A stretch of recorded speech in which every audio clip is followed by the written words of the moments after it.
Halo kawan-kawan, pagi ini saya mau menganalisa kepribadian seorang anak SD ya. Kemarin saya dapat tulisan anak SD yang hasil tulisnya seperti ini ya. Lalu saya mulai melakukan tebak-tebakan kepada ibunya bahwasanya anak ini saya bilang hemat, dan ibunya bilang ya anak ini hemat, anaknya suka nabung. Tahu dari mana saya bahwasanya anak ini suka menabung?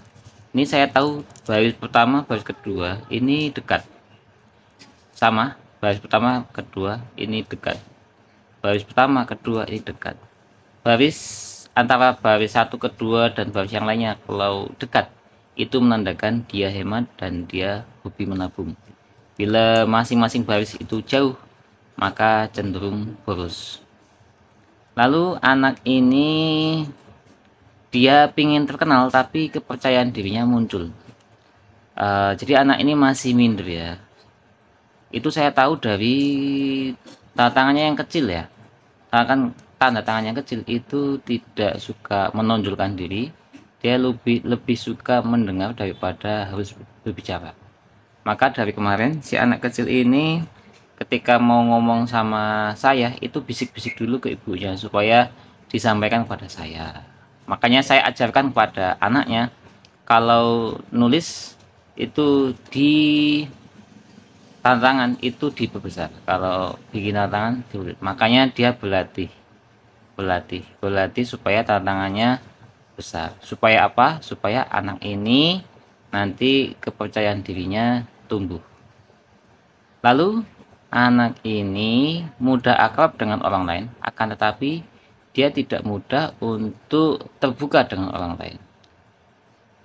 Spasi yang dekat dari kata nama ke saya ke Ibnu, cita-cita ke saya ke dokter, ini dekat. Spasi yang dekat itu mudah akrab dengan orang baru. Akan tetapi tulisannya ini rapat, tulisannya itu rapat, antar huruf ke huruf itu rapat, menandakan bahwasanya ia memberikan pagar dirinya kepada orang lain. Artinya dia tidak mudah curhat cerita atau dia membatasi orang lain terlalu tahu banyak tentang dirinya. Si Ibnu, oke, anak ini namanya Ibnu. Ibnu ini ingatannya bagus. Ingatan bagus itu bisa dilihat dari si Ibnu itu tidak lupa memberikan tanda titik pada semua huruf I-nya. Ini I, cita-cita, semua huruf I-nya itu diberi titik. Makanya si Ibnu ini cenderung memiliki ingatan yang bagus. Dan huruf I-nya itu cenderung tebal. Memberikan titik itu cenderung tebal. Artinya dia tegar, tidak rapuh, tidak mudah menangis anaknya. Si Ibnu ini tekanannya cenderung kuat ya, cenderung kuat. Makanya tenaganya cenderung kuat. Anaknya tidak mudah lelah ya dalam beraktivitas, dalam bermain. Si Ibnu ini anaknya tidak mudah lelah. Ibnu ini ada kecenderungan mudah sedih anaknya. Itu arah tulisannya ke bawah. Arah tulisan ke bawah itu menunjukkan bahwa Ibnu ini anaknya mudah sedih. Tapi walaupun dia mudah sedih, si Ibnu tidak mudah menangis. Anaknya jujur, dilihat dari O. O-nya ini tidak ada titik yang ke dalam. Tidak ada titik ke dalam, menandakan Ibnu ini anaknya jujur. Kemudian sebagian besar huruf A-nya ini nutup ya. Sebagian huruf A-nya ini nutup kecuali di kata mana ya? Kata ya ini ada. Kata ini yang nama saya. Ini ada membukanya.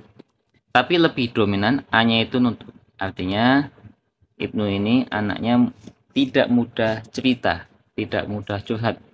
Ada apa-apa di sekolah tidak mudah cerita. Ibnu ini pingin terkenal, pingin populer, tapi percaya dirinya itu kurang. Itu dilihat dari lihat tanda tangannya itu seperti bintang. Tanda tangan seperti bintang ini memberitahu pada orang lain bahwasanya dirinya ini ingin menjadi bintang, ingin menjadi orang terkenal. Tetapi karena tantangannya kecil, maka saya arahkan supaya tantangannya itu diperbesar supaya kepercayaan dirinya itu meningkat. Ya, demikian saya membaca kepribadian anak SD yang namanya Ibnu, dan saya memberikan grafoterapi ya. Grafoterapi itu dengan mengubah bentuk tulisan, bentuk tangan yang tadinya kecil diperbesar. Saya mengatakan pada Ibnu supaya nanti ketika mengubah tantangan dari kecil ke besar, anaknya nanti dari minder menjadi lebih percaya diri.